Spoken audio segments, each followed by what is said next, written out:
क्या डॉग जी? उगना महादेव मंदिर में जो चोरी हुआ तो आपको कुछ मिला? वो आप मेरी भाषा समझ सकते हैं तो आप थोड़ा आप पूछ लीजिए। नमस्कार, मुंबई मिथिला न्यूज में आप सभी को स्वागत है। साथियों, अभी ये हरिपुर चौक से कल्याणपुर जाने वाली ये मुख्य रोड, और मैं बार बार जो बताता हूँ ना सर, यही रोड है जो कोतवाली चौक से जो पैट घाट जाने वाली मुख्य मार्ग, जिसकी स्थिति एकदम बद से बदतर है।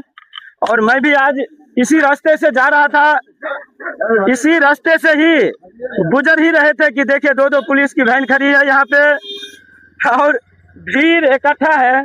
तो मैं सर से भी बात करना चाहूंगा। सर, स्वागत है आपको। क्या हुआ है सर?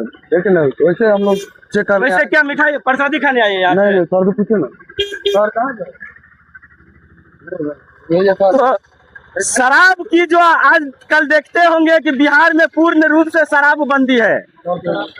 सर, क्या है ये डॉग? आजकल क्या मतलब बिहार में डॉग से ही मतलब छानबीन होता है सर? ये अपराध अनुसंधान विभाग का एक तो ये अपराध रोकने के लिए डॉग आपको बताते हैं, वो सुनिए ना पहले। ये अपराध अनुसंधान विभाग द्वारा जी हर सीमावर्ती इलाका में जो भी बॉर्डर इलाका है जी सूखा नशा का माने रोस्टर के अनुसार ये सूखा नशा का मतलब थोड़ा बता दीजिए। सूखा नशा माने गांजा, चरस, अफीम हाँ, जो भी है इसका